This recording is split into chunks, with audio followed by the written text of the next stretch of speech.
नमस्कार जोहार, मैं आपका राहुल भैया स्वागत करता हूं आपके अपने यूट्यूब चैनल आर के सेंट पे। दोस्तों आज के इस वीडियो के अंतर्गत में मैं आपको बताने वाला हूं मेजर 13 हिस्ट्री सेमेस्टर 6 के मोस्ट वीवीआई प्रश्नों को, जो हमारा 5 मार्क्स का होने वाला है। कौन सा? 5 मार्क्स का। ठीक है, इसके पहले दोस्त मैंने 15 मार्क्स वाले जितने भी क्वेश्चन थे सारे मैंने करवा दिया था, और मैंने आपको पार्ट 1 में बताया था कि अगला जो है पार्ट 2 जब आएगा ना, उसमें मैं 5 मार्क्स वाले सारे क्वेश्चंस को बता दूंगा। ठीक है, तो आज के इस वीडियो में दोस्त मैं आपको कौन से प्रश्न की तैयारी करवाने वाला हूँ ये मैं आपको बताता हूँ। देखिए, पहला क्वेश्चन दोस्त मैं आपको बताऊंगा ब्रिटिश शासनकाल में भू राजस्व प्रशासन, ठीक है, और न्यायिक प्रशासन क्या है उसके बारे में बताइए। दूसरा क्वेश्चन दोस्त मैं आपको बताऊंगा रामगढ़ कांग्रेस के बारे में। ठीक है, तीसरे क्वेश्चन में दोस्त मैं आपको बताऊंगा झारखंड आंदोलन में जयपाल सिंह मुंडा का क्या योगदान है उसके बारे में बताइए।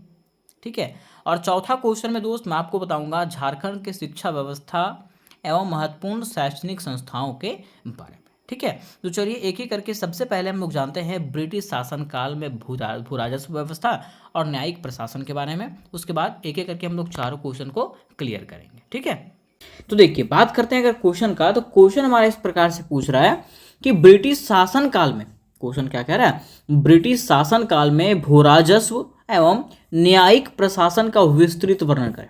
क्वेश्चन क्या क्या पूछ रहा है कि ब्रिटिश शासन काल में, मतलब जिस समय हमारे भारत पे ब्रिटिश का शासन का चल रहा था, अंग्रेजों का शासन चल रहा था, उस समय वहां का भू राजस्व व्यवस्था और न्यायिक प्रशासन क्या था उसके बारे में बताइए। अब देखिए, ये क्वेश्चन पढ़ने के बाद आपके मन में सबसे पहला सवाल उठा होगा कि आखिर भू राजस्व व्यवस्था क्या है, और दूसरा सवाल आखिर न्यायिक व्यवस्था क्या है। अगर हम लोग भू राजस्व और न्यायिक के बारे में जानेंगे तभी तो हम लोग समझ पाएंगे ना कि आखिर वो कैसा था और कैसा प्रणाली है। तो देखिए दोस्त, बात करते हैं अगर भू राजस्व का, किसका? भू राजस्व का। ठीक है, तो भू राजस्व जो है ना वो दो शब्दों से मिलकर बना हुआ है। क्या क्या? भू और राजस्व। क्या क्या? भू और राजस्व। भू मतलब क्या होता है? भूमि, और राजस्व मतलब कर। मतलब कह सकते हैं अंग्रेज जो भूमि से कर वसूलते थे, किससे? भूमि से कर वसूलते थे, उसको हम लोग क्या कहते थे? भू राजस्व व्यवस्था। ठीक है, और क्या है न्यायिक? न्यायिक मतलब जब वहां पे किसी को न्याय प्रदान करने के लिए एक संगठन की जरूरत पड़ी, एक ग्रुप की जरूरत पड़ी, तब उन्होंने किसको बनाया? न्यायिक प्रशासन को बनाया। तो हम लोग ऐसे सीधा से कह सकते हैं तो उसके ब्रिटिश शासन काल में, मतलब अंग्रेजों के शासन काल में, अंग्रेजों ने भू राजस्व व्यवस्था मतलब भूमि से कर लेना शुरू किया, तथा वहाँ के लोगों को न्याय देने के लिए क्या किया? कई व्यवस्थाएं किया। ठीक है, इसी को हम लोग भू राजस्व और न्यायिक प्रशासन कहते हैं, है ना। लेकिन आंसर में आखिर हम लोग कैसे लिखेंगे? तो आंसर में सबसे पहले लिखेंगे भूमिका, और लिखेंगे दोस्त कि जब अंग्रेजों ने भारत में अपना शासन स्थापित किया था तो उन्होंने अपनी सत्ता को मजबूत करने के लिए प्रशासन की कई व्यवस्थाएं शुरू की। मतलब कह सकते हैं, मान लीजिए अंग्रेज जब भारत में आए थे, ठीक है, तो भारत में अपना सत्ता मजबूत करने के लिए क्या किए? प्रशासन में कई सारे काम करना शुरू कर दिए। इसमें से भू राजस्व प्रशासन और न्यायिक प्रशासन जो था वो सबसे ज़्यादा महत्वपूर्ण था। अब आखिर भू राजस्व का मतलब क्या होता है? तो देखिए, कह रहा है कि भू राजस्व प्रशासन के द्वारा अंग्रेज किसानों और जमीनों से लगान वसूलते थे। किसके द्वारा? भू राजस्व प्रशासन के द्वारा अंग्रेज क्या करते थे? तो किसानों और जमींदारों से लगान वसूलते थे। ठीक है, जबकि न्यायिक प्रशासन के द्वारा अदालतों और कानून की व्यवस्था चलाया जाता था। ठीक है, और इसका विस्तार पूर्वक वर्णन जो है वह निम्नलिखित रूपों में है। तो चलिए हम लोग समझते हैं एक करके कि आखिर भू राजस्व प्रशासन क्या था और न्यायिक प्रशासन क्या था। ठीक है, देखिए पहला यहाँ पे पॉइंट हमारा आता है भू राजस्व प्रशासन या तो भू राजस्व व्यवस्था। कह रहा है दोस्त कि जमीन पर खेती करने वाले किसानों या तो जमीन के मालिकों से सरकार द्वारा जो लगान या तो कर लिया जाता था उसे वसूल करने की पूरी व्यवस्था को हम लोग क्या कहते हैं? भू राजस्व प्रशासन कहते हैं। मतलब सीधा कह सकते हैं कि मान लीजिए ये मेरा जमीन है, इस पर हम खेती कर रहे हैं। क्या कर रहे हैं? खेती कर रहे हैं। ठीक है, अब खेती तो हम कर रहे हैं, लेकिन यहाँ की सरकार जो, मतलब जिसका यहाँ पे अधिकार है, ठीक है, जिसका इस क्षेत्र पे अधिकार है, इस राज्य पे अधिकार है, वो क्या करेगा? तो हम लोगों से लगान वसूलेगा, मतलब टैक्स लेगा। क्या लेगा? टैक्स। ठीक है, और वही टैक्स लेने की पूरी व्यवस्था को क्या कहा जाता है? भू राजस्व प्रशासन कहा जाता है।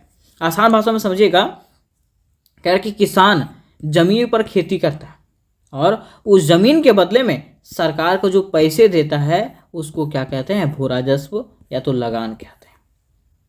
ठीक है, अब देखिए यहाँ पे कह रहा है कि अंग्रेजों के लिए भू राजस्व उनकी आय का एक बहुत बड़ा साधन था, इसलिए उन्होंने भारत के अलग अलग क्षेत्रों में अलग अलग भू राजस्व व्यवस्थाएं लागू किया। मतलब देखिए कह रहा है कि अंग्रेजों के कमाई का सबसे बड़ा जरिया क्या था? भू राजस्व, मतलब टैक्स। ठीक है, इसलिए उसने क्या किया?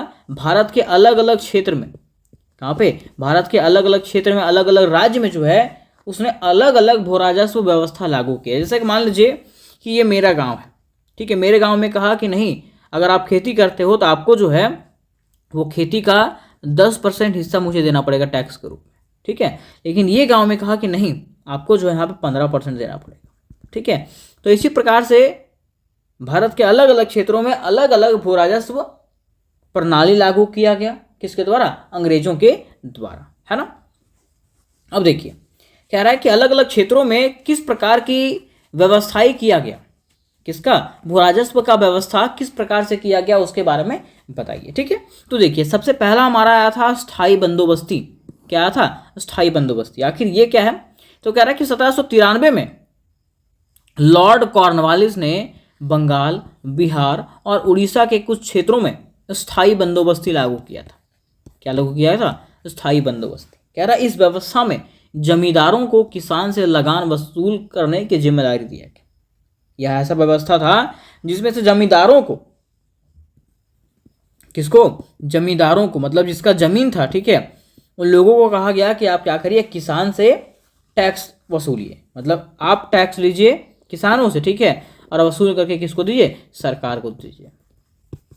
ये किसने कहा? तो सरकार ने कहा जमींदारों को, है ना।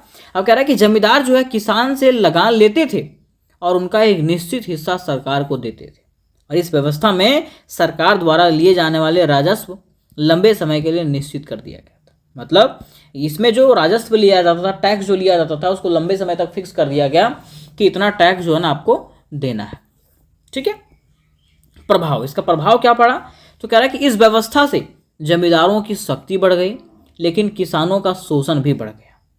अधिक लगान के कारण किसानों की आर्थिक स्थिति जो है वो खराब हो गई। एग्जाम्पल समझिएगा, हुआ क्या था कि सबसे पहले ऊपर में सरकार था, ठीक है, अब सरकार ने जमींदारों को चुना। किसको? जमींदारों को, ठीक है, और इसको कहा कि तुम क्या करो? किसानों से टैक्स वसूलो, है ना। अब मान लीजिए कि सरकार ने किसको कहा? जमींदारों को कहा, और जमींदार क्या कर रहा है? किसानों से टैक्स वसूल रहा है। ठीक है, तो सरकार ने जमींदारों को कहा कि तुमको 10% वसूलना है, लेकिन जमींदार जो है किसानों से कितना वसूल रहा है? 15%। क्यों? क्योंकि 10% वो सरकार को दे दे रहा है, ठीक है, और 5% खुद भी तो रखेगा, अपना भी तो हक रखेगा, अपना भी तो फायदा देखेगा वो। ठीक है, तो इससे क्या हुआ? किसानों का शोषण जो है ना वो अधिक होने लगा, और जब किसानों का शोषण अधिक होने लगा तो किसानों की आर्थिक स्थिति जो है वो क्या हो गया? खराब हो गया। ठीक है, उसके बाद दूसरा यहाँ पे जो व्यवस्था आया था वो था रैयतवाड़ी व्यवस्था। क्या था? रैयतवाड़ी। आखिर ये क्या है? तो कह रहा है कि रैयतवाड़ी व्यवस्था मुख्य रूप से मद्रास और बंबई के क्षेत्र में लागू हुआ था। कहाँ पे? मद्रास में और बंबई में। ठीक है, कह रहा है कि इस व्यवस्था में सरकार का सीधा संबंध किसान यानी रैयत से था। मतलब इसमें ऐसा व्यवस्था किया गया, ठीक है, कि पहले सरकार किसको कहता था? जमींदार को, लेकिन अब जो है सरकार समझ गया कि नहीं, जमींदार को कहना नहीं है, हम सीधा क्या करेंगे? किसानों से कर वसूलेंगे। ठीक है, क्योंकि रैयत का मतलब ही होता है किसान, है ना। वही कह रहा है कि इस व्यवस्था में सरकार का सीधा संबंध किससे था? किसान यानी रैयत से था। किसान सीधे सरकार को लगान देते थे। किसको? सरकार को। ठीक है, अब यहाँ पे जमींदारी व्यवस्था जो था वो खत्म कर दिया गया, है ना। कह रहा है इसमें बीच में जमींदार की भूमिका जो थी वो बहुत कम थी, मतलब समझिएगा खत्म हो गया था। ठीक है, इससे इसका प्रभाव क्या पड़ा? तो कह रहा है कि किसान को सरकार को सीधा लगान देना पड़ता था, और लगान अधिक होने के कारण किसान आर्थिक परेशानी में पड़ जाते थे। ठीक है, लेकिन समझिएगा कि चलिए एक चीज़ यहाँ पे उन लोगों को राहत मिला कि जमींदार नहीं था, जमींदारों का जो एक्स्ट्रा चार्ज था वो ख़त्म हुआ, लेकिन फिर भी उन लोगों के ऊपर अंग्रेज़ों ने इतना टैक्स थोप दिया कि उनकी आर्थिक स्थिति जो है वो खराब होती गई। ठीक है, फिर देखिए तीसरा यहाँ पे टैक्स का व्यवस्था किया गया था माहलवाड़ी व्यवस्था। क्या माहलवाड़ी, आखिर ये क्या है? तो कह रहा है कि माहलवाड़ी व्यवस्था मुख्य रूप से उत्तर भारत के कई क्षेत्रों में लागू हुआ था। कहाँ पे? उत्तर भारत के मुख्य क्षेत्रों में। ठीक है यार, कई क्षेत्रों में, है ना। कह रहा है इस व्यवस्था में गांव या तो महल को भू राजस्व की इकाई माना गया। गांव के लोग या तो गांव के मुखिया मिल करके सरकार को लगान देने के लिए एक जिम्मेदार होते थे। अब देखिए माहलवाड़ी व्यवस्था में सरकार ने कहा, मतलब अंग्रेजों ने कहा, ठीक है, कि हम क्या करेंगे, पूरे गांव के किसानों से वसूलेंगे नहीं। ठीक है, हम क्या करेंगे, गांव का जो मेन आदमी है, ठीक है, उससे हम क्या करेंगे, टैक्स लेंगे। अब गांव का मेन आदमी क्या करेगा, पूरे गांव से टैक्स वसूलेगा। ठीक है, और वो किसको देगा, सरकार को देगा, है ना। इसका प्रभाव क्या पड़ा, तो कह रहा है कि गांव के लोगों पर सामूहिक रूप से लगान देने की जिम्मेदारी आ गई। ठीक है, और अधिक लगान के कारण ग्रामीणों पर अधिक दबाव पड़ा। मतलब देखिए व्यवस्थाएं बदलती गई लेकिन टैक्स का जो रेट था वो बदला नहीं, ये और बढ़ता चला गया, जिससे किसानों की आर्थिक स्थिति जो है वो और ज़्यादा क्या हो गई, खराब होते चली गई। ठीक है, अब देखिए यहाँ पे कह रहा है कि भू राजस्व प्रशासन के प्रमुख प्रभाव। आखिर ये जो प्रशासन लागू किया गया था, ये जो व्यवस्थाएं लागू किया गया, ठीक है, इसका प्रभाव क्या पड़ा, इफेक्ट क्या हुआ, क्या इससे अच्छा इफेक्ट पड़ा कि खराब इफेक्ट पड़ा, है ना। कह रहा कि ब्रिटिश भू राजस्व व्यवस्था का सबसे बड़ा उद्देश्य किसानों का विकास करना नहीं बल्कि सरकार के लिए अधिक से अधिक राजस्व प्राप्त करना। क्या कह रहा है, ब्रिटिश सरकार ने जो भू राजस्व व्यवस्था लागू किया था, ठीक है, उसका उद्देश्य ये नहीं था कि हम किसानों का विकास करेंगे। उसका उद्देश्य बस यही था कि हमें क्या करना, अधिक से अधिक राजस्व प्राप्त करना, मतलब टैक्स प्राप्त करना है, मतलब हमें अपना फायदा देखना है। बाकी किसान का क्या हो, वो मर जाए चाहे क्या हो जाए, उससे हमको मतलब नहीं है। ठीक है, कह रहा है इसका प्रभाव जो था निम्नलिखित था। इसका क्या क्या प्रभाव पड़ा, तो पहला प्रभाव कह रहा है किसानों पर भारी लगान का बोझ पड़ा। ठीक है, दूसरा कह रहा है किसानों को लगान देने के लिए साहूकारों से कर्ज लेना पड़ा। अब देखिए किसान क्या करते थे, दूसरे व्यक्ति से कर्ज लेते थे, है ना, और कर्ज लेके क्या करते थे, वो टैक्स दिया करते थे। ठीक, तीसरा कर्ज ना चुका पाने पर किसानों की जमीन चली जाती थी। अब जैसे मान लीजिए वो साहूकारों से क्या किए, मतलब पैसा लिए, कर्ज लिए, ठीक है, और जब वो कर्ज नहीं चुका पाते थे, कौन, किसान, तो किसानों का जो जमीन था वो छीन लिया जाता था। ठीक है, चौथा इससे क्या हुआ, किसानों की गरीबी और शोषण जो है वो और ज़्यादा बढ़ गया। और पांचवा ग्रामीण अर्थव्यवस्था पर बुरा प्रभाव पड़ा, मतलब गांव का जो अर्थव्यवस्था था वो पूरा तरीके से क्या हो गया, बिगड़ गया। ठीक है, और छठा कह रहा है कि कई स्थानों पर किसानों ने अंग्रेजों के विरुद्ध विद्रोह भी किया, और कई ऐसे स्थान थे जहाँ पे किसानों ने क्या कर दिया, अंग्रेजों के खिलाफ विद्रोह करना शुरू कर दिया। इस प्रकार कहा जाता है दोस्त कि भू राजस्व प्रशासन ने अंग्रेजी सरकार की आय तो बढ़ाई लेकिन भारतीय किसानों के जीवन को और ज़्यादा क्या कर दिया, कठिन बना दिया। मतलब कह सकते हैं उनका अर्थव्यवस्था, आर्थिक स्थिति जो है वो क्या कर दिया, तोड़ दिया एकदम। तो यहाँ तक दोस्त हम लोगों ने ये समझा कि आखिर ब्रिटिश सरकार ने जो भू राजस्व व्यवस्था लागू किया था वो क्या था। ठीक है, अब देखिए क्वेश्चन में हमारा ये भी कहा था कि अंग्रेजी सरकार के द्वारा या तो ब्रिटिश सरकार के द्वारा जो न्यायिक प्रशासन लागू किया गया था वो क्या है ना, और इसका क्या प्रभाव पड़ा उसके बारे में बताइए। ठीक है, तो देखिए कह रहा है कि लोगों के बीच होने वाले झगड़ों, जमीन संपत्ति के विवादों और अपराधों का फैसला करने के लिए अदालतों, न्यायाधीशों और कानूनों की जो व्यवस्था बनाई गई उसको हम लोग क्या कहते हैं, न्यायिक प्रशासन। मतलब देखिए अंग्रेजों ने उस समय क्या किया था कि गाँव में जो झगड़ा उगड़ा होता है, ठीक है, जमीन उमीन को लेकर के जो विवाद होता था, जो अपराध होता था, ठीक है, उसको सलटाने के लिए अदालत, न्यायाधीश और कानूनों की व्यवस्था कर दिया। ठीक है, और इसी व्यवस्था को क्या कहते हैं, तो कानूनिक प्रशासन कहते हैं या तो न्यायिक प्रशासन कहते हैं, जो न्याय करता है ना। आसान शब्दों में कहें तो कह सकते हैं कि अगर दो लोगों में जमीन को लेकर के झगड़ा हो या तो किसी ने अपराध किया हो तो उसका फैसला किस अदालत में होगा और किस कानून के अनुसार होगा, इसी पूरी व्यवस्था को क्या कहा जाता है, न्यायिक प्रशासन कहते हैं। ठीक है, कह रहा है कि अंग्रेजों ने भारत में अपने शासन को व्यवस्थित करने और अपनी सत्ता को मजबूत करने के लिए न्याय व्यवस्था में कई परिवर्तन किया, जिसका विस्तृत वर्णन निम्नलिखित रूपों में किया गया। तो चलिए मुख्य समझते हैं कि आखिर न्यायिक प्रशासन का विकास कैसे हुआ और इसमें क्या क्या सुधार किया गया। ठीक है, अब देखिए पहला सुधार जो करते हैं वो करते हैं वॉरेन हेस्टिंग्स। कौन करते हैं? Warren Hastings. ठीक है, ये क्या करते हैं? तो कह रहा है कि वॉरेन हेस्टिंग्स ने 1772 में न्याय व्यवस्था में महत्वपूर्ण सुधार किया। जिलों में अलग अलग प्रकार की अदालतें स्थापित किया गया। इसने क्या किया? जिला में भी अलग अलग अदालत स्थापित किया। इनमें मुख्य रूप से दीवानी और फौजदारी अदालतें महत्वपूर्ण थी। मतलब देखिए उन्होंने जो अदालत बनाया था उसमें से सबसे महत्वपूर्ण अदालत जो था वो क्या था? दीवानी अदालत और फौजदारी अदालत। ठीक है, फिर देखिए अब हमारा बारी आता है दीवानी अदालत। आखिर ये क्या था? तो कह रहा है कि दीवानी अदालत में जमीन, संपत्ति, पैसे, कर्ज और अन्य न्यायिक या तो नागरिक विवादों से जुड़े मामलों की सुनवाई होती थी। मतलब दीवानी अदालत में क्या क्या सुना जाता था? तो जमीन को लेकर के, संपत्ति को लेकर के, पैसे को लेकर के, कर्ज को लेकर के, ठीक है, जो विवाद होता है उसको। ठीक है, उदाहरण के लिए कह रहा है कि अगर दो व्यक्तियों के बीच में जमीन के मालिकाना हक को लेकर के विवाद हो गया है तो वह मामला किसके तहत आएगा? दीवानी अदालत के तहत आएगा। ठीक है, लेकिन फौजदारी अदालत क्या है? तो कह रहा है कि फौजदारी अदालत में अपराधों से जुड़े मामलों की सुनवाई होती थी। मतलब अगर कोई अपराध हो गया, ठीक है, तो उससे जुड़ा जो न्याय होता था वो कहाँ पे होता था? तो फौजदारी अदालत में, है ना। कह रहा है जैसे कि चोरी, हत्या, मारपीट आदि अपराधों के मामलों में सुनवाई जो करता था वो कौन करता था? फौजदारी अदालत करता था। ठीक है, या तो फौजदारी अदालत करता था, है ना। फिर देखिए अगला हमारा कह रहा है कि उच्च न्यायालयों की स्थापना, वहाँ पे जो है उच्च न्यायालय की स्थापना किया गया। कह रहा 1861 में, या तो 1861 के भारतीय उच्च न्यायालय अधिनियम के बाद 1862 में कलकत्ता, बम्बई और मद्रास में जो है उच्च न्यायालय का स्थापना किया गया। इससे क्या हुआ? तो भारत में न्यायालय की व्यवस्था जो है वो अधिक संगठित हुई। मतलब कह सकते हैं न्यायालय का जो व्यवस्था था वो और ज़्यादा बेहतर हो गया। ठीक है, और उच्च स्तर पे जो है मामलों की सुनवाई की व्यवस्था किया गया।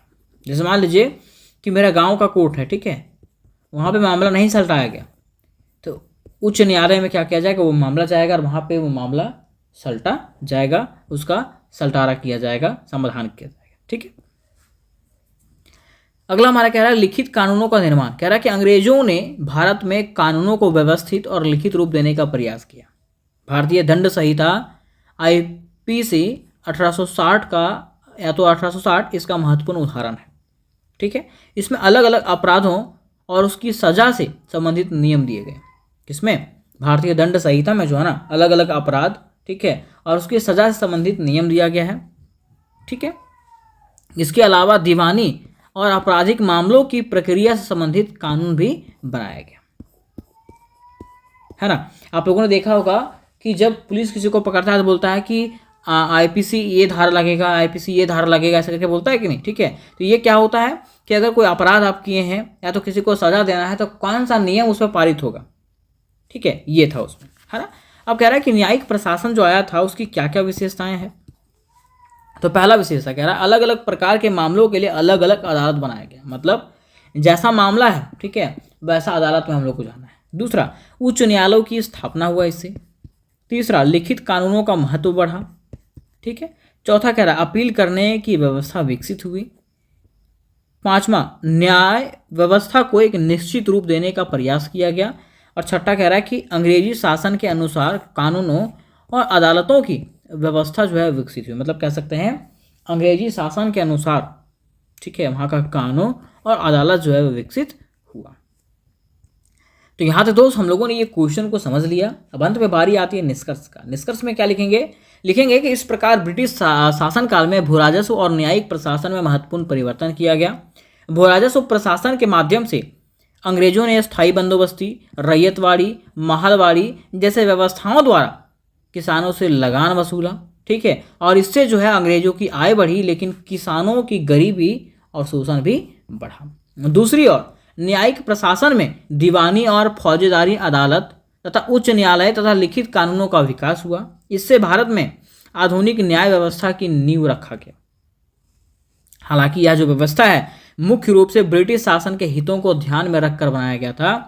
अंततः कहा जा सकता है कि ब्रिटिश काल की इन दोनों प्रशासनिक व्यवस्थाओं ने भारत के प्रशासन और ग्रामीण समाज पर गहरा प्रभाव डाला। एक ने क्या कर दिया, पूरे किसान समाज को डुबो के रख दिया, ठीक है, और दूसरा ने यहाँ के लोगों को न्याय दिलाने का प्रयास किया, लेकिन वो भी किसके हित में, अंग्रेजों के हित में। मतलब अगर गलती अंग्रेजों का है फिर भी वहाँ पे गलती किसका करवाया जाएगा, तो यहाँ के लोगों को गलती ठहरा दिया जाएगा, ठीक है। मतलब न्याय जो होता था अंग्रेजों के हित में होता था, है ना। सारा कंट्रोल किसके हाथ में था, अंग्रेजों के हाथ, ठीक है।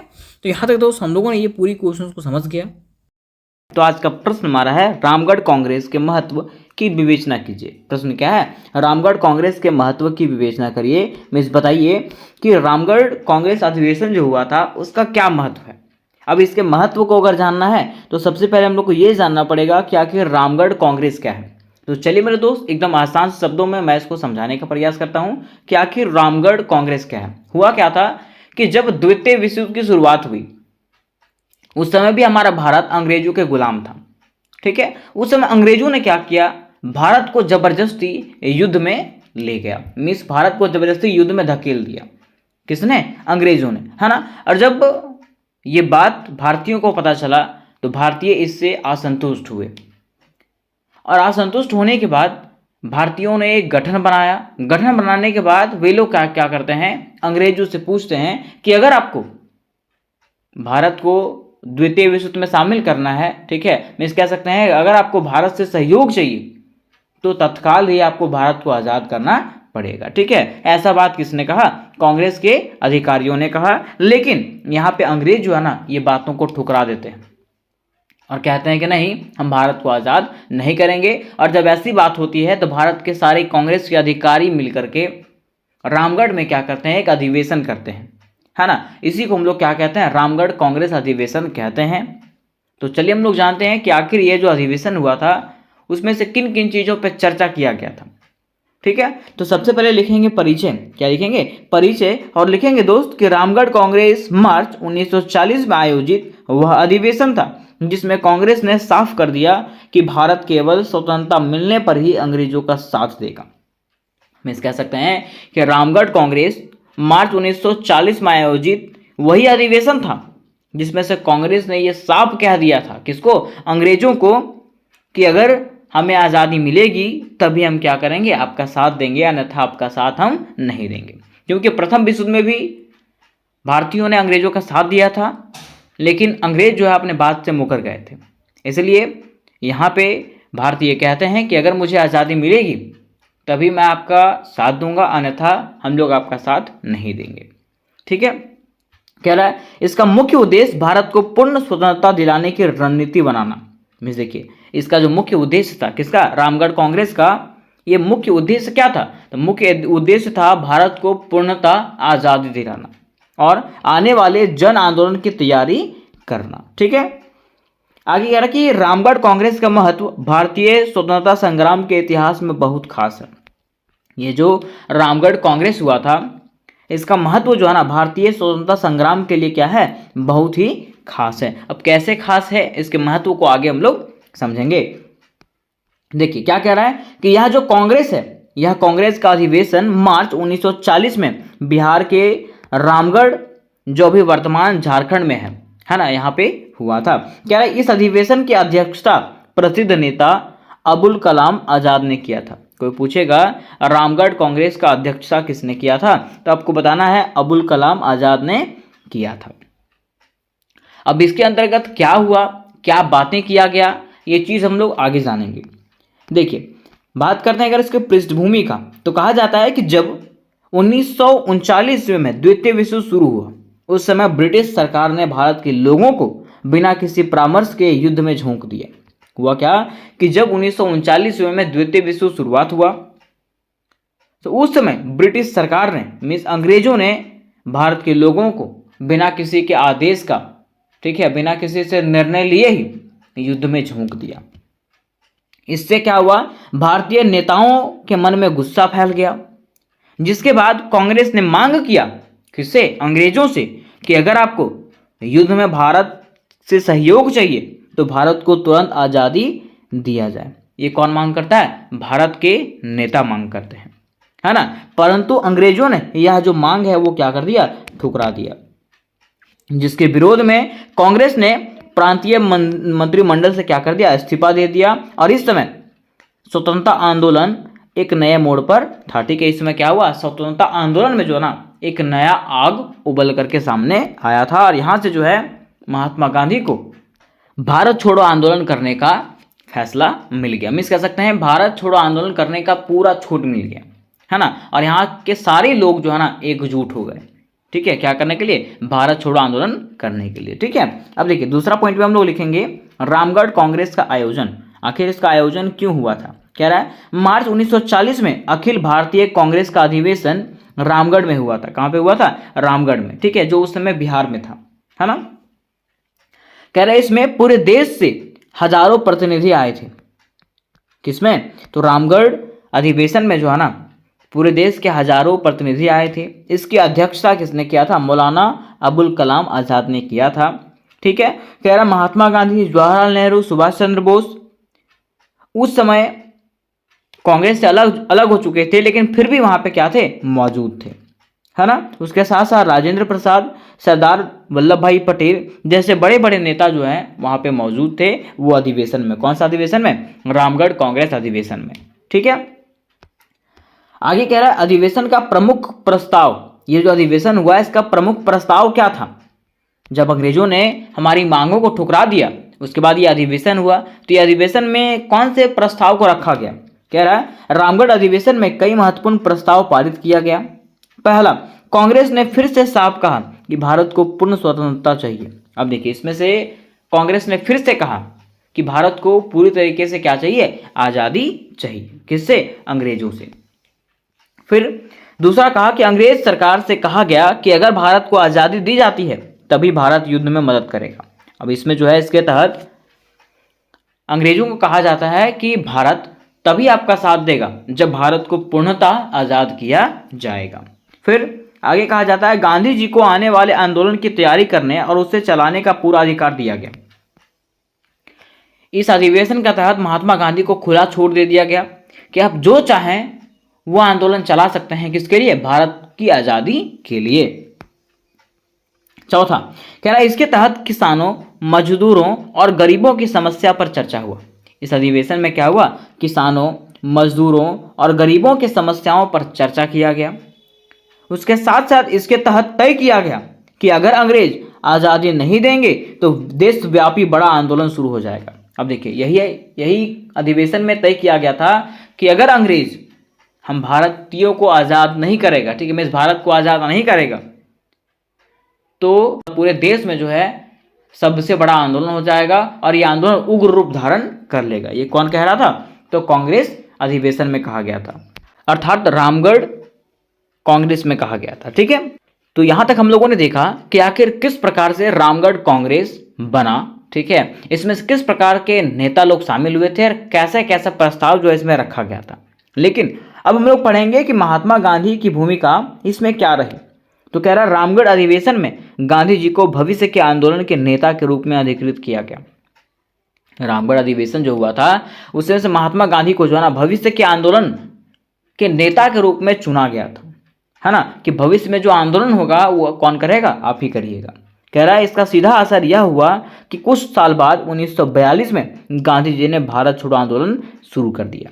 और इसका असर क्या हुआ, इसका प्रभाव यही पड़ा कि कुछ दिनों के बाद, कुछ सालों के बाद महात्मा गांधी ने 1942 में भारत छोड़ो आंदोलन शुरू कर दिया। कह रहा रामगढ़ अधिवेशन को भारत छोड़ो आंदोलन की तैयारी के रूप में भी देखा जाता है। ठीक है, मैं देखिए अगर बात करते हैं भारत छोड़ो आंदोलन का तो कहा जाता है कि भारत छोड़ो आंदोलन की तैयारी के लिए रामगढ़ अधिवेशन था। ठीक है, अब पांचवा हमारा कह रहा है किसानों और मजदूरों पर जोर। क्या कह रहा है कि रामगढ़ कांग्रेस में किसानों और मजदूरों के अधिकारों की बात कही गई। ये जो अधिवेशन हुआ था कौन सा, रामगढ़ कांग्रेस, इसमें से किसानों और मजदूरों के अधिकारों की बात की गई। किसान सभा और मजदूर संगठन के नेताओं ने यहाँ अपने विचार रखे तथा इसने आंदोलन को जन आंदोलन बनाने में मदद किया। मीन्स किसान और मजदूर वर्ग के लोग जो है ना वो एकजुट हुए और एकजुट होकर के यह जो आंदोलन है उसको क्या किया, एक विशाल रूप प्रदान किया। ठीक है, अब कह रहा राष्ट्रीय एकता और जागरण, इससे क्या हुआ, राष्ट्र में एकता आई। मैंने आपको बताया कि जितने भी लोग थे वो एकत्रित होकर के ये आंदोलन को क्या किए, शक्ति दिए, है ना, मीन्स कह सकते हैं इसको बढ़ावा दिया। तो जब बढ़ावा दिया तो लोग एक तो हुए ही। तो भाई कह रहा रामगढ़ कांग्रेस ने में पूरे भारत के अलग अलग हिस्सों से लोग आए। रामगढ़ कांग्रेस में क्या हुआ था, पूरे भारत के अलग अलग हिस्से के लोग आए थे। इसने भारतीयों में राष्ट्रीय एकता की भावना को मजबूत किया। इसने क्या किया, भारतीयों में जो है ना राष्ट्रीय एकता की भावना को मजबूत किया। और यह अधिवेशन झारखंड में हुआ। ये कहाँ पे हुआ था, झारखंड में हुआ था, जिससे यहाँ के लोगों में भी स्वतंत्रता आंदोलन के प्रति जागरूकता बढ़ी थी। मिस कह सकते हैं कि जिससे क्या हुआ, यहाँ के लोग भी जो है ना आज़ादी के लिए संघर्ष करने लगे। अब देखिए 7वां पॉइंट हमारा आता है महत्व, कि आखिर रामगढ़ कांग्रेस का महत्व क्या है। तो कह रहा रामगढ़ कांग्रेस के कारण आज़ादी की मांग और मजबूत हो गई। किसके कारण से, रामगढ़ कांग्रेस के कारण से भारत की आज़ादी की मांग जो है और भी मजबूत हो गई। आगे पूरा देश में राष्ट्रीय एकता बढ़ा। पूरा देश में क्या बढ़ा, राष्ट्रीय एकता में लोग जो है एकजुट होकर के काम करने लगे। तीसरा, गांधी जी के नेतृत्व को पूरा देश मानने लगा। मीन्स गांधी जी को जो है ना एक नेतृत्वकर्ता के रूप में माना गया। चौथा, भविष्य में होने वाले भारत छोड़ो आंदोलन की नींव पड़ी। किसके तहत, तो रामगढ़ कांग्रेस के तहत। पांचवा कह रहा झारखंड क्षेत्र में आज़ादी का आंदोलन तेज हुआ। उसके साथ साथ यहाँ पे जब ये अधिवेशन हुआ तो झारखंड क्षेत्र में भी भारत की आज़ादी के लिए आंदोलन क्या हो गया, तेज हो गया। तो यहाँ तक दोस्त हम लोगों ने ये देख लिया कि आखिर रामगढ़ कांग्रेस क्या है और ये अधिवेशन में किस चीज़ों के बारे में बात किया गया था और इसका महत्व क्या है। ठीक है, अब बारी आती है इसके निष्कर्ष का। तो निष्कर्ष में लिखेंगे इस प्रकार से कि रामगढ़ कांग्रेस ने यह साफ कर दिया कि अब भारत समझौता नहीं करेगा। रामगढ़ कांग्रेस ने यह बता दिया कि अब जो है ना भारत समझौता नहीं करेगा, भारत को केवल पूरी आज़ादी चाहिए। इस अधिवेशन ने आज़ादी की लड़ाई को नया दिशा दिया और पूरे देश को एकजुट कर दिया। किसने, रामगढ़ कांग्रेस ने। यही कारण है कि रामगढ़ कांग्रेस को भारत के स्वतंत्रता संग्राम में एक बड़ा मोड़ माना जाता है। किसको, रामगढ़ कांग्रेस को। तो उम्मीद करते मेरे दोस्त कि ये क्वेश्चन आपको समझ में आया होगा। ये जो क्वेश्चन है ना दोस्त वो रिपीटेड है। ठीक है, जयपाल सिंह मुंडा के बारे में बार बार क्वेश्चन पूछा जाता है। तो चलिए आज की वीडियो में दोस्त हम लोग जानते हैं कि आखिर झारखंड के आंदोलन में जयपाल सिंह का क्या योगदान था। ठीक है, तो सबसे पहले दोस्त हम लोग लिखेंगे भूमिका। क्या लिखेंगे, भूमिका। और लिखेंगे कि झारखंड आंदोलन का मुख्य उद्देश्य झारखंड को एक अलग राज्य बनाना और यहाँ के लोगों खास करके आदिवासियों के अधिकारों की रक्षा करना था। मतलब क्वेश्चन यहाँ पे क्या पूछा था कि झारखंड के आंदोलन में जयपाल सिंह का क्या योगदान था, है ना। तो सबसे पहले हम लोग को ये जानना पड़ेगा कि आखिर झारखंड आंदोलन क्या है। तो बात करते हैं दोस्त अगर झारखंड आंदोलन का, तो कहा जाता है कि झारखंड आंदोलन जो हुआ था उसका मुख्य उद्देश्य था झारखंड को अलग राज्य बनाना, क्योंकि झारखंड पहले बिहार में शामिल था। किसमें, बिहार में। ठीक है, तो ये जो आंदोलन हुआ उसमें से ये कहा गया कि झारखंड को जो है एक अलग राज्य बनाया जाए और यहाँ के जो आदिवासी हैं उसके अधिकारों की रक्षा किया जाए। ठीक है, कह रहा है कि इस आंदोलन को आगे बढ़ाने वाले प्रमुख नेताओं में जयपाल सिंह मुंडा का एक महत्वपूर्ण नाम है। मतलब झारखंड आंदोलन जो हुआ था उसमें से एक महत्वपूर्ण व्यक्ति जो थे, एक महत्वपूर्ण नेता जो थे वो कौन थे, जयपाल सिंह मुंडा थे। कह रहा है उन्होंने झारखंड के लोगों को एकजुट किया और अलग राज्य की मांग की और उसको मजबूत किया। मतलब कह सकते हैं उन्होंने जो है झारखंड के लोगों को एकजुट किया, एकता के सूत्र में बांधा। ठीक है, और सभी को बताया कि हमें जो है ना झारखंड को अलग राज्य बनाना है, इसके लिए हम लोग को मांग करना है। ठीक है, और जब लोग एकजुट हुए तो कह सकते हैं उनका जो ग्रुप है, उनका जो संगठन है, उनका जो आंदोलन है वो क्या हो गया, मजबूत हो गया। ठीक है, इस प्रकार से हम लोग लिखेंगे भूमिका। अब देखिए क्वेश्चन में हमारे ये भी कहा है कि झारखंड आंदोलन में जयपाल सिंह मुंडा के योगदान के बारे में बताइए। तो थोड़ा सा दोस्त हम लोग को ये भी जानना पड़ेगा कि आखिर जयपाल सिंह कौन है ना। तो अब हम लोग जानेंगे जयपाल सिंह के बारे में। ठीक है, लिखेंगे दोस्त इस प्रकार से कि जयपाल सिंह कौन थे, या तो लिखेंगे जयपाल सिंह का परिचय। ठीक है, लिखेंगे दोस्त कि जयपाल सिंह मुंडा झारखंड के एक बहुत बड़े आदिवासी नेता थे।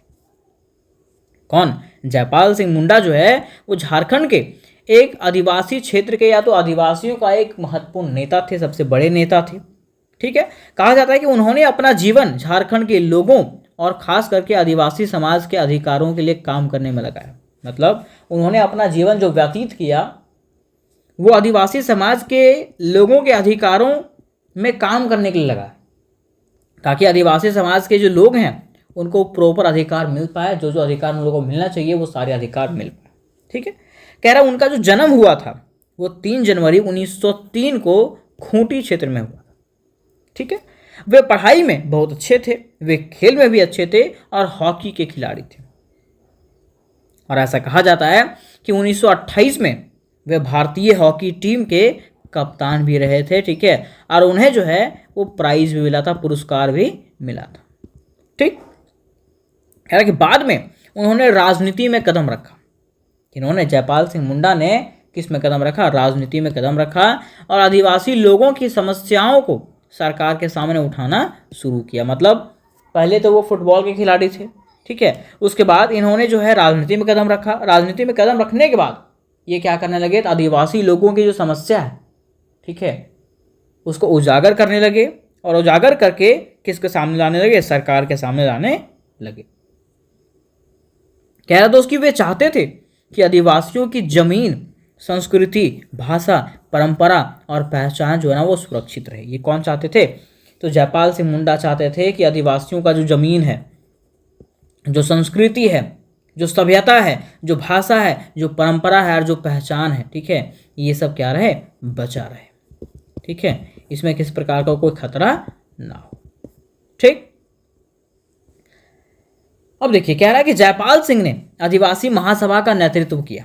किसने? जयपाल सिंह ने। उन्होंने अलग अलग जगहों पर रहने वाले आदिवासियों को एक साथ जोड़ा और उन्हें अपने अधिकारों के लिए आवाज़ उठाने को प्रेरित किया। देखिए कहा जाता है कि ये जो है वो क्या किए?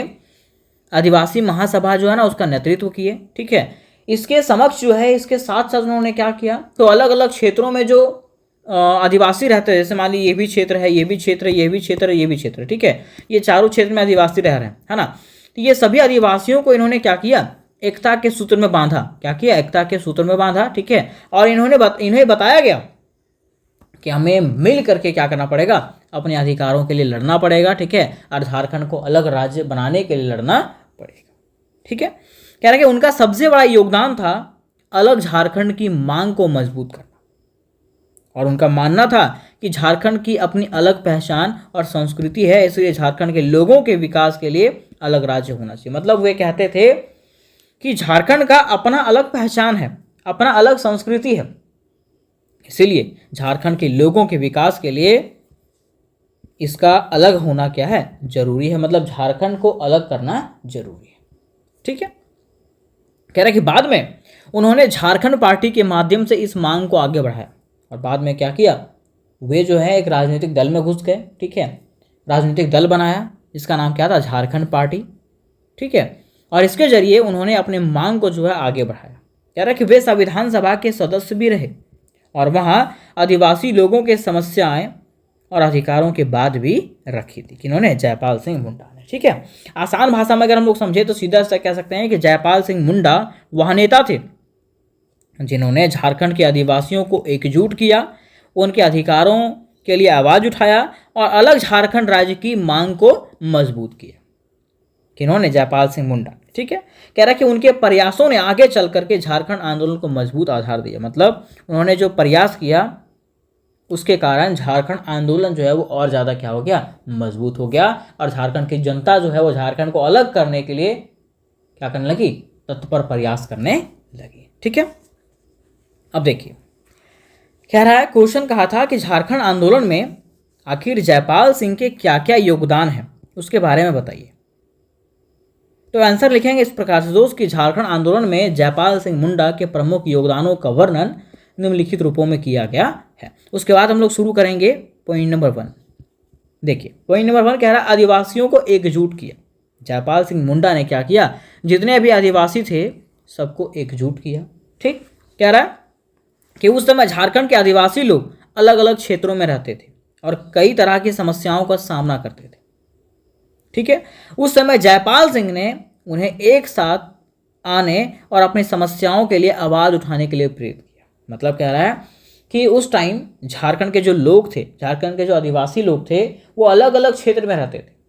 ठीक है, तो जयपाल सिंह मुंडा ने क्या किया, सभी लोगों को जो है वो एकजुट करने का प्रयास किया और उन्हें बताया कि जब तक एकजुट नहीं होइएगा, ठीक है, तब तक ना हमारा राज्य अलग होगा, है ना, और ना ही आपको अपना हक मिल पाएगा, ठीक है। इसलिए अपने हक की आवाज़ उठाने के लिए, अपनी समस्याओं के लिए आवाज़ उठाने के लिए आपको क्या करना पड़ेगा, तत्पर प्रयास करना पड़ेगा और मेरे साथ मिलकर काम करना पड़ेगा, ठीक है।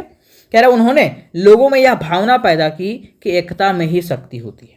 उन्होंने प्रत्येक लोगों को बताया कि अगर हम लोग एकता के सूत्र में बंधेंगे, एकत्रित होकर काम करेंगे, तभी हमारा राज्य को जो है अलग राज्य का दर्जा मिलेगा और हमारे अधिकारों की रक्षा होगी, अन्यथा नहीं होगी, ठीक है। फिर देखिए दूसरे योगदान की बात करते हैं। दूसरा योगदान है आदिवासी महासभा का नेतृत्व। कह रहे दोस्त कि जयपाल सिंह ने आदिवासी महासभा के माध्यम से आदिवासी समाज को एक मंच दिया। इसका सरल अर्थ यह है कि अलग अलग जगहों पर रहने वाले आदिवासी एक संगठन के माध्यम से अपनी समस्याओं और अधिकारों की बात कर सके। मतलब देखिए इन्होंने क्या किया, अलग अलग क्षेत्र में रहने वाले जो आदिवासी थे उसको एक ग्रुप में बांध दिया, एक एकता के सूत्र में बांध दिया, है ना। और कह रहा है कि आदिवासी महासभा ने झारखंड के लोगों में राजनीतिक और सामाजिक जागरूकता बढ़ाने में महत्वपूर्ण भूमिका निभाई। और ये जो आदिवासी महासभा था इसने क्या किया, तो झारखंड के जो लोग थे, ठीक है, उसमें राजनीतिक और समाज के प्रति जागरूकता बढ़ाने में महत्वपूर्ण भूमिका निभाया, ठीक। तो ये इसका दूसरा योगदान था। तीसरे योगदान की बात करते हैं तो तीसरा योगदान है अलग झारखंड राज्य की मांग। कह रहा है दोस्त कि जयपाल सिंह का सबसे महत्वपूर्ण योगदान अलग झारखंड की मांग को मजबूत करना था। उनका मानना था कि झारखंड की अपनी अलग पहचान है, यहाँ की भाषा, संस्कृति, परंपराएं और जीवन शैली दूसरों क्षेत्रों से क्या है, बहुत ज़्यादा अलग है। इसलिए झारखंड के विकास और यहाँ के लोगों के अधिकारों की रक्षा करने के लिए अलग राज्य होना चाहिए। ये किनका कहना था, तो जयपाल सिंह मुंडा का कहना था। कह रहे कि उन्होंने इस मांग को लेकर केवल स्थानीय स्तर पर नहीं बल्कि इस मांग को जो है राजनीतिक स्तर पे भी उठाया, ठीक है। मतलब कह सकते हैं राज्य स्तर तक जो है इस मांग को उठाया था, है ना। तो ये इनका तीसरा योगदान था। फिर देखिए चौथे योगदान की बात करते हैं तो चौथा योगदान है झारखंड पार्टी का गठन। इन्होंने क्या किया, झारखंड पार्टी का गठन किया। अब इसके तहत इन्होंने क्या किया, तो कह रहे कि बाद में आदिवासी महासभा को एक राजनीतिक संगठन के रूप में झारखंड पार्टी में बदल दिया गया। मतलब पहले जो आदिवासी महासभा था, ठीक है, उसको एक संगठन, मतलब कह सकते हैं एक कमेटी में बदल दिया गया, जिसका नाम क्या था, झारखंड पार्टी, ठीक है। कह रहे कि जयपाल सिंह इसके प्रमुख नेता बने और झारखंड पार्टी के माध्यम से उन्होंने अलग झारखंड राज्य की मांग को लोकतांत्रिक तरीके से आगे बढ़ाया। और इससे क्या हुआ, तो झारखंड आंदोलन को एक मजबूत राजनीतिक मंच मिला, ठीक है। यहाँ से जो है इसको बेस मिल गया, ठीक है, झारखंड को अलग राज्य बनाने का। फिर देखिए पांचवें योगदान की बात करते हैं तो पांचवा योगदान है चुनावी राजनीति में भागीदारी। कह रहे दोस्त कि जयपाल सिंह ने झारखंड पार्टी के माध्यम से चुनाव में भी भाग लिया। इन्होंने, जयपाल सिंह मुंडा ने क्या किया, झारखंड पार्टी के माध्यम से चुनाव में भी भाग लिया। उनकी पार्टी को झारखंड क्षेत्र के लोगों का अच्छा समर्थन मिला। इससे यह पता चला कि झारखंड के लोग अपनी पहचान और अधिकारों के लिए राजनीतिक रूप से जागरूक हो रहे थे। मतलब झारखंड के लोग जो है एकता के सूत्र में बंध रहे थे, है ना, और झारखंड राज्य को जो है एक अलग राज्य दर्जा दिलाने का प्रयास कर रहे थे, ठीक है। छठा कह रहा है कि संविधान सभा में आदिवासियों की आवाज़ उठाई। मतलब ये क्या बने, तो संविधान सभा के सदस्य बने थे और इन्होंने वहाँ पे भी आदिवासियों के लिए, आदिवासियों के हक के लिए आवाज़ उठाई थी। कह रहा जयपाल सिंह संविधान सभा के सदस्य भी थे। संविधान सभा में उन्होंने आदिवासी समाज की समस्याओं और अधिकारों की बात रखी। उन्होंने आदिवासियों की जमीन, संस्कृति, परंपरा और उनके विकास से जुड़े मुद्दे को देश के सामने रखा। इस प्रकार उन्होंने केवल झारखंड में ही नहीं बल्कि पूरे देश के स्तर पर आदिवासियों की आवाज़ उठाया। मतलब कह सकते हैं इन्होंने जो है देश में जितने भी आदिवासी हैं, ठीक है, सभी के लिए आवाज़ उठाया था किन्होंने, जयपाल सिंह मुंडा ने, ठीक। फिर देखिए सातवें योगदान की बात करते हैं तो सातवां योगदान है जमीन और अधिकारों की रक्षा। कह रहा है जयपाल सिंह आदिवासियों की जमीन की रक्षा के पक्ष में थे। उनका मानना था कि आदिवासियों को उनकी ज़मीन से दूर नहीं किया जाना चाहिए, क्योंकि उनका ज़मीन जो है उनका जीवन का बेस है। ठीक है, उन्होंने आदिवासियों के साथ होने वाले शोषण और अन्याय के खिलाफ भी आवाज़ उठाया और वे चाहते थे कि आदिवासी अपने प्राकृतिक संसाधनों, जमीन और परंपराओं से जुड़े रहे। ठीक है, इनको यहाँ से हटाया ना जा सके, मतलब इनके अधिकारों पे खतरा ना हो। ठीक है, फिर देखिए छठा योगदान कह रहा है, नहीं 8वां योगदान कह रहा है आदिवासी संस्कृति की रक्षा। कह रहा है जयपाल सिंह ने आदिवासियों की भाषा, संस्कृति, परंपरा और पहचान को भी बहुत अधिक महत्व दिया। वे चाहते थे कि आधुनिक विकास के साथ साथ आदिवासी अपनी पुरानी परंपरा और संस्कृतियों को भी क्या रखे, सुरक्षित रखे। मतलब कह सकते हैं अगर हम लोग विकसित हो जाएंगे, बहुत आगे बढ़ जाएंगे, तो क्या हम लोग आदिवासियों के बारे में नहीं जानेंगे, अपनी संस्कृति को भूल जाएंगे, अपनी सभ्यता को भूल जाएंगे? नहीं। इसीलिए इनकी संस्कृति और सभ्यता को बचाना क्या था, बेहद जरूरी था। ठीक है, इससे झारखंड की अलग संस्कृति पहचान को मजबूती मिली। मतलब कह सकते हैं इससे जो है झारखंड को एक अलग पहचान मिला, सांस्कृतिक पहचान मिला। ठीक है, अब देखिए 9वां योगदान है, कह रहा है लोगों में राजनीतिक जागरूकता बढ़ी, है ना। मतलब लोग जो है राजनीति के प्रति जागरूक हुए। कह रहा है जयपाल सिंह ने झारखंड के लोगों को उनके अधिकारों के बारे में समझाया। उन्होंने लोगों को बताया कि अपने अधिकारों के लिए जागरूक और संगठित होना जरूरी है। जब तक आप अपने अधिकारों के लिए जागरूक नहीं होंगे तब तक आपका हनन होता रहेगा, आपका शोषण होता रहेगा। ठीक है, उसके प्रयासों से क्या हुआ कि झारखंड के लोगों में राजनीतिक जागरूकता बढ़ी। ठीक है, और वे अपने क्षेत्र से जुड़े मुद्दों को लेकर के अधिक क्या हुए, एक्टिव होने लगे। कौन? झारखंड के आदिवासी जनता। ठीक है, तो यहाँ तक दोस्त हम लोगों ने ये समझा कि आखिर जयपाल सिंह मुंडा ने झारखंड को एक अलग राज्य बनाने में, ठीक है, और झारखंड आंदोलन में किस प्रकार की भूमिका निभाई, किस प्रकार का योगदान दिया। ठीक है, अब कह रहा है कि जयपाल सिंह मुंडा के योगदान का मूल्यांकन, मतलब उन्होंने जो योगदान दिया उसका मूल्यांकन किया जा रहा है, उसका चेकिंग किया जा रहा है ना, कि क्या वो सही है कि गलत है। तो कह रहा है कि जयपाल सिंह का योगदान झारखंड आंदोलन के लिए बहुत ज़्यादा महत्वपूर्ण था। उन्होंने झारखंड की अलग पहचान और अलग राज्य की मांग को एक संगठित राजनीतिक आंदोलन के रूप में देने में महत्वपूर्ण भूमिका निभाई। मतलब कह सकते हैं कि इन्होंने जो है झारखंड राज्य की मांग हेतु, ठीक है, अलग मांग हेतु एक ग्रुप बनाया और लोगों को इसमें जोड़ा ताकि ये जो मांग है वो और ज़्यादा मजबूत हो सके। ठीक है, कह रहा है कि हालांकि उनके जीवन काल में अलग झारखंड राज्य नहीं बन सका, लेकिन उन्होंने जिस आंदोलन की नींव मजबूत की वह आगे भी चलता रहा। मतलब कह सकते हैं कि जब तक वो जीवित रहे तब तक जो है झारखंड एक अलग राज्य नहीं बन पाया। ठीक है, लेकिन उन्होंने जो बेस तैयार किया था, है ना, वो आगे भी चलता रहा। ठीक है, और उनके प्रयासों से झारखंड के लोगों में एकता, अधिकारों और अपने अलग पहचान के प्रति क्या हुआ, जागरूकता बढ़ा। मतलब झारखंड अगर एक अलग राज्य बना है, ठीक है, तो उसमें से इनका भी एक महत्वपूर्ण योगदान है। किनका? जयपाल सिंह मुंडा का। ठीक है, अब अंततः दोस्त बारी आती है निष्कर्ष का। निष्कर्ष में क्या लिखेंगे? लिखेंगे कि अंततः कहा जा सकता है कि जयपाल सिंह मुंडा झारखंड आंदोलन के प्रमुख प्रारंभिक नेताओं में से एक थे। उन्होंने आदिवासियों को संगठित किया, संगठित मतलब एकता के सूत्र में बांधा, उनके अधिकारों के लिए आवाज़ उठाया, उनके जमीन और संस्कृति की रक्षा की बात की तथा अलग झारखंड राज्य की मांग को जो है एक राजनीतिक रूप दिया। तो यहाँ तक दोस्त हम लोगों ने ये समझा कि आखिर जयपाल सिंह मुंडा कौन है और इन्होंने झारखंड आंदोलन में किस प्रकार भूमिका निभाया। ठीक है, झारखंड को अलग राज्य बनाने में किस प्रकार से भूमिका निभाया, आदिवासियों के रक्षा हेतु किस प्रकार की भूमिका निभाई। अब देखिए थोड़ा सा आगे ये भी कह रहा है कि उनके प्रयासों ने झारखंड आंदोलन को मजबूत आधार दिया। मतलब उनका जो प्रयास किया गया इससे क्या हुआ, झारखंड आंदोलन को एक बेस मिला। ठीक है, और लंबे संघर्ष के बाद जो है ना अंततः 15 नवंबर 2000 ईस्वी को झारखंड भारत का एक अलग राज्य बना था। ठीक है, और इस प्रकार झारखंड आंदोलन के इतिहास में जयपाल सिंह मुंडा का योगदान जो है अत्यंत महत्वपूर्ण माना जाता है और ऐतिहासिक माना जाता है। तो उम्मीद करता हूं मेरे दोस्त कि ये जो क्वेश्चन है आप कंप्लीटली समझ गए होंगे। पे दोस्तों आज के इस वीडियो के अंतर्गत में मैं आपको एक मोस्ट इंपॉर्टेंट क्वेश्चन के बारे में बताने वाला हूं जो आपके एग्जामिनेशन के लिए वेरी वेरी इंपॉर्टेंट होने वाला है।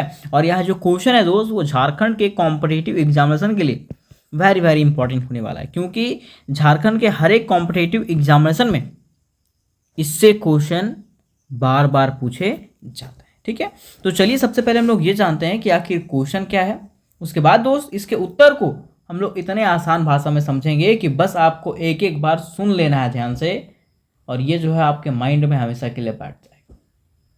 ठीक है, तो देखिए बात करते हैं अगर क्वेश्चन का, तो क्वेश्चन हमारा कह रहा है कि झारखंड की शिक्षा व्यवस्था एवं महत्वपूर्ण शैक्षणिक संस्थान का वर्णन करिए। अब सबसे पहले आपको ये क्वेश्चन समझना पड़ेगा। क्वेश्चन क्या कहा है कि झारखंड की शिक्षा व्यवस्था का मतलब क्या होता है, तो बच्चों और युवाओं को पढ़ने के लिए जो व्यवस्था किया जाता है उसको हम लोग क्या कहते हैं, शिक्षा व्यवस्था कहते हैं। ठीक है, तो झारखंड में बच्चों और युवाओं को पढ़ने के लिए कैसा व्यवस्था किया गया है उसके बारे में बताइए, है ना। और झारखंड में कौन से शैक्षणिक संस्थान हैं, मतलब पढ़ने के लिए बढ़िया बढ़िया विद्यालय, ठीक है, और इंस्टीट्यूट चालू किया गया है उसके बारे में बताइए। तो चलिए मेरे दोस्त आज के इस वीडियो में हम लोग समझते हैं कि झारखंड में शिक्षा व्यवस्था कैसी है और कौन सी महत्वपूर्ण इंस्टीट्यूट यहाँ पे है। ठीक है, तो सबसे पहले हम लोग लिखेंगे भूमिका। क्या लिखेंगे, भूमिका। और भूमिका में लिखेंगे कि झारखंड जो है ना वो भारत का एक महत्वपूर्ण राज्य है। यहाँ शिक्षा का विकास जो है ना वो बहुत धीरे धीरे हुआ। क्यों, क्योंकि झारखंड में आदिवासी और ग्रामीण आबादी काफ़ी संख्या में रहती है। मतलब कह सकते हैं झारखंड में जो है ना आदिवासी लोग और गांव के लोग जो है वो अधिक संख्या में निवास करते हैं, और इन लोगों को पढ़ने के लिए मजबूर करना बहुत क्या है, कठिन है ना। इसलिए कह रहा है कि इसलिए यहाँ शिक्षा का प्रसार करना हमेशा एक बड़ी चुनौती रही, मतलब शिक्षा का विकास करना हमेशा के लिए एक बड़ा चुनौती रहा है। ठीक है, कह रहा है कि आज जो है ना सरकार और कई शैक्षणिक संस्थानों के प्रयास से झारखंड में स्कूल, कॉलेज और विश्वविद्यालयों की संख्या जो है वो बढ़ी है। ठीक है, तो चलिए हम लोग देखते हैं कि आखिर झारखंड में किस प्रकार से शिक्षा व्यवस्था है। ठीक है, और यहाँ पे कैसे कैसे शैक्षणिक संस्थान है ना। देखिए थोड़ा सा आसान भाषा में दोस्त हम लोग ये समझते हैं कि आखिर शिक्षा व्यवस्था का मतलब क्या होता है। तो मैंने जैसा कि आप लोगों को बताया था कि बच्चों और युवाओं को पढ़ने के लिए जो व्यवस्था किया गया था उसको हम लोग शिक्षा व्यवस्था कहते हैं। इसको हम लोग डिटेल से लिखेंगे तो इस प्रकार से लिख सकते हैं कि बच्चों और युवाओं को पढ़ने के लिए स्कूल, कॉलेज, विश्वविद्यालय, शिक्षक, पाठ्यक्रम और परीक्षा, इसकी पूरी व्यवस्था को हम लोग क्या कहते हैं, शिक्षा व्यवस्था कहते हैं। क्या कहते हैं, शिक्षा व्यवस्था कहते हैं। ठीक है, अब देखिए क्वेश्चन में हमारा ऐसे कहा था कि झारखंड की शिक्षा व्यवस्था के बारे में बताइए कि आखिर झारखंड में जो शिक्षा दिया जाता है वो किस स्तर पे दिया जाता है, कैसे कैसे दिया जाता है ना। तो कह रहा है कि झारखंड में शिक्षा को जो है ना मुख्य रूप से कई स्तरों में बांटा गया, मतलब कई अलग अलग रूपों में बांटा गया। ठीक है, जिसमें से पहला हमारा आता है प्राथमिक शिक्षा। क्या आता है, प्राथमिक शिक्षा। तो आखिर ये प्राथमिक शिक्षा है क्या, तो कह रहा दोस्त कि प्राथमिक शिक्षा बच्चों की शुरुआती शिक्षा होती है, जिसमें से बच्चों को नर्सरी से लेकर के 7, 8, 9 तक पढ़ाया जाता है। ठीक है, कह रहा इसमें जो है ना बच्चों को पढ़ना, लिखना, गिनती और सामान्य ज्ञान जैसी बुनियादी बातें सिखाई जाती है। इसमें बच्चों को पढ़ने के लिए सिखाया जाता है, लिखने के लिए सिखाया जाता है, गिनती और जीके वगैरह सिखाया जाता है जो इसका आधार होता है।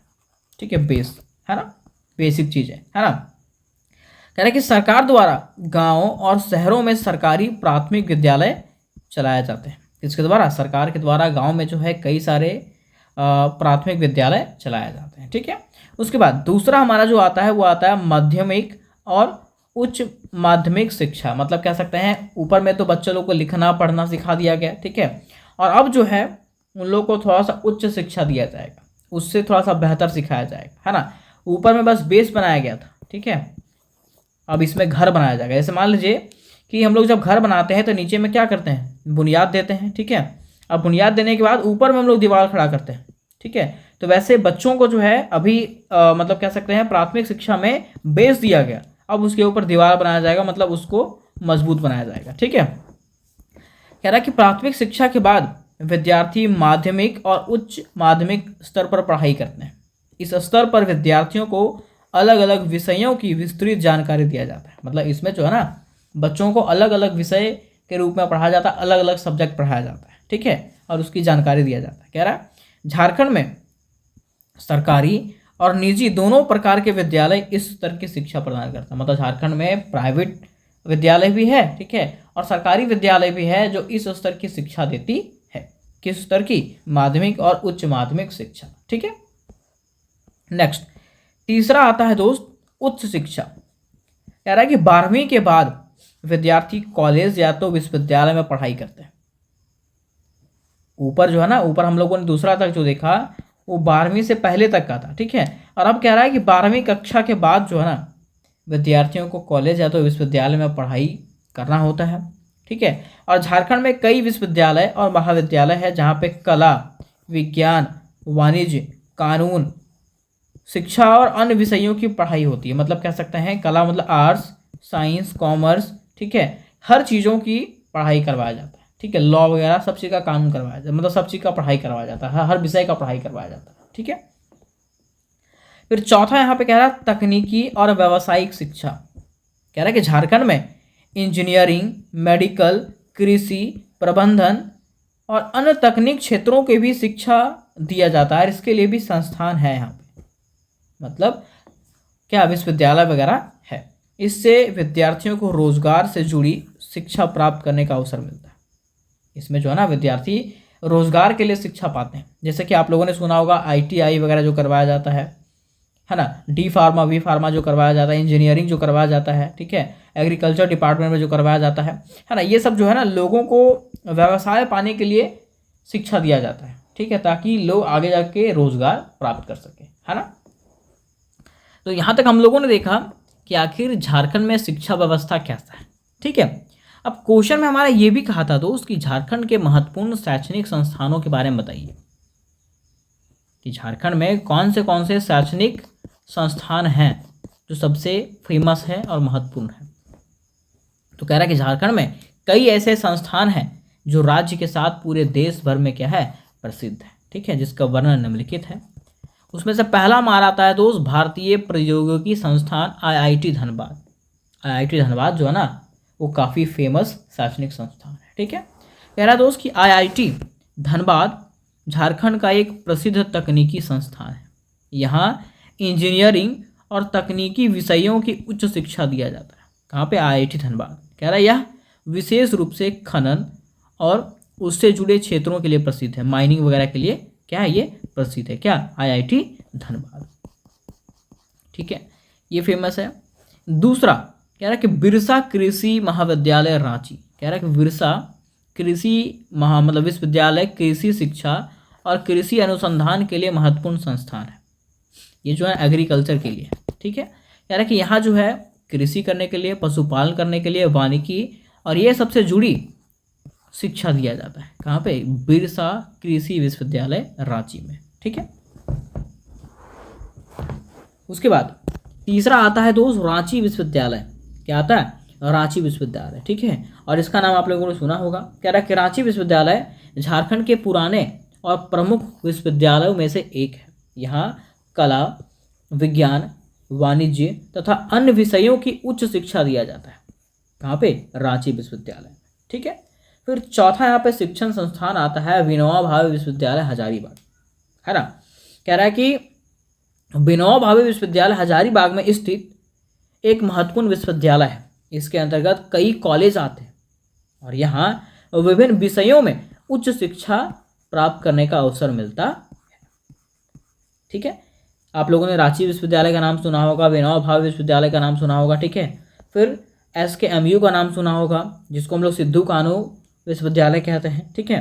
कह रहा है कि यह जो विश्वविद्यालय है वो झारखंड के संथाल परगना क्षेत्र का महत्वपूर्ण विश्वविद्यालय है और यह उच्च शिक्षा के प्रसार में जो है महत्वपूर्ण भूमिका निभाता है, ठीक है। उसके बाद छठा हमारा जो आता है वो आता है जमशेदपुर महिला विश्वविद्यालय, है ना। कह रहा दोस्त कि यह जो है महिलाओं की उच्च शिक्षा के लिए महत्वपूर्ण संस्थान है। यहाँ छात्राओं को विभिन्न विषयों में उच्च शिक्षा प्राप्त करने का अवसर मिलता है। कहाँ पे? जमशेदपुर महिला विश्वविद्यालय में जो है ना छात्राओं को विभिन्न विषयों का उच्च शिक्षा दिया जाता है, ठीक है। नेक्स्ट सातवां हमारा जो आता है वो आता है national institute of technology Jamshedpur, जिसको हम लोग NIT कहते हैं। क्या कहते हैं? NIT। ठीक है, कह रहा है कि NIT जमशेदपुर तकनीकी शिक्षा का एक महत्वपूर्ण संस्थान है। यहाँ जो है इंजीनियरिंग और तकनीकी विषयों का उच्च शिक्षा दिया जाता है। कहाँ पे? NIT जमशेदपुर में। ठीक है, तो यहाँ तक दोस्त हम लोगों ने झारखंड के महत्वपूर्ण शैक्षणिक संस्थान के बारे में जाना। ठीक है, इसमें से एक और हमारा जोड़ सकते हैं हम लोग, BBMKU, मतलब विनोद बिहारी महतो कुल्याचल यूनिवर्सिटी धनबाद। ठीक है, ये भी हम लोग जोड़ सकते हैं, उसके बारे में लिख सकते हैं, जोड़ के आप लोग लिख दीजिएगा, कोई दिक्कत नहीं है ना। अब देखिए पॉइंट हमारा आता है कि झारखंड की शिक्षा व्यवस्थाएं की समस्याएं, मतलब झारखंड में जो शिक्षा व्यवस्था है उसकी क्या क्या समस्या है। जो समस्या आप लोग सब जान ही रहे हैं। ठीक है, अभी जो है पेपर वगैरह लीक हो रहा है पूरा, उसके बारे में बताइए, एकदम पूरा लिख दीजिए गर्दा उड़ा के। ठीक है, लेकिन अगर हम लोग इसकी पहले से भी समस्याओं के बारे में जानने के प्रयास करें कि पहले से इसमें क्या क्या समस्याएं मौजूद है, तो पहला है कुछ ग्रामीण क्षेत्रों में अच्छे विद्यालयों की कमी है।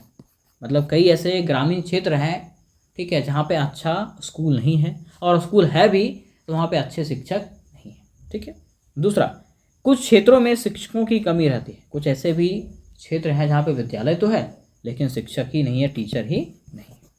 ठीक है, तीसरा कह रहा है कि गरीब परिवारों के बच्चों को पढ़ाई जारी रखने में परेशानी होती है। मतलब मान लीजिए कि हाँ वो 8 और 10 तक पढ़ लिया, लेकिन 11-12 पढ़ने के लिए जो है ना उसको प्राइवेट स्कूल में जाना पड़ेगा, और उसमें जो है उन लोग को बहुत परेशानियों का सामना करना पड़ता है। ठीक है, चौथा कह रहा है कि दूर दराज के क्षेत्रों में स्कूल तक पहुंचना क्या होता है? कठिन होता है। मतलब स्कूल इतना दूर बना दिया जाता है कि उन लोग को पहुंचने में काफ़ी समस्याओं का सामना करना पड़ता है। पांचवा कह रहा है कि कुछ आदिवासी क्षेत्रों में भाषा की समस्या के कारण बच्चों की पढ़ाई समझने में कठिनाई होती है। मतलब कह सकते हैं कुछ ऐसे भी आदिवासी क्षेत्र होते हैं जहाँ का भाषा अलग होता है। ठीक है, और जब भाषा अलग होता है ना तो वहाँ पे बच्चों को दूसरे भाषाओं में पढ़ाई करवाना क्या होता है? काफ़ी कठिन होता है। और छठा समस्या है कई बच्चों को आर्थिक कारणों से पढ़ाई छोड़नी पड़ती है। जैसे मान लीजिए किसी के घर की कंडीशन ठीक नहीं है तो वो क्या करेगा? पढ़ाई छोड़ के कमाना शुरू कर देगा। ठीक है, तो ये सब समस्याएं जो है वो झारखंड की शिक्षा व्यवस्था में है ना। अब देखिए कह रहा है कि झारखंड के शिक्षा व्यवस्था में सुधार कैसे किया जा सकता है, उसके लिए क्या क्या प्रयास किया गया उसके बारे में बताइए। ठीक है, तो कह रहा है कि झारखंड सरकार जो है शिक्षा को बेहतर बनाने के लिए स्कूलों का निर्माण, शिक्षकों की नियुक्ति, छात्रवृत्ति, निःशुल्क पाठ्य पुस्तक, ठीक है, पोषण संबंधी योजनाएं और अन्य सुविधाएं उपलब्ध करा रही है, लेकिन एक भी बढ़िया से काम नहीं कर रहा। ठीक है, न यहाँ पे सही से स्कूलों का निर्माण हुआ है, न यहाँ पे सही से शिक्षकों का नियुक्ति हुआ है। ठीक है, ना छात्रवृत्ति मिल रहा है। ठीक है, किताब भी दिया जा रहा है, सबको नहीं दिया जा रहा है ना। पोषण संबंधी जो सुविधाएं दिया जा रहा है, ठीक है, वो स्कूल वाले ही रख ले रहे हैं सब, है ना। तो यहाँ पे कोई भी सुविधा जो है वो बेहतर तरीके से नहीं मिल पा रहा है किसी को। ठीक है, कह रहा है इसके साथ साथ उच्च शिक्षा और तकनीकी शिक्षा के संस्थानों का भी विस्तार किया जा रहा है। यहाँ पे झारखंड में। ठीक है, और इसके बारे में तो आप लोग खुद भी जानते हैं कि क्या विस्तार हुआ है और नहीं विस्तार हुआ है, इसके बारे में बताना कोई मतलब नहीं है। ठीक है, अब अंत में बारी आती है तो उस निष्कर्ष का। तो निष्कर्ष में हम लोग ऐसे लिखेंगे कि अंततः कहा जा सकता है कि झारखंड की शिक्षा व्यवस्था लगातार विकसित हो रही है।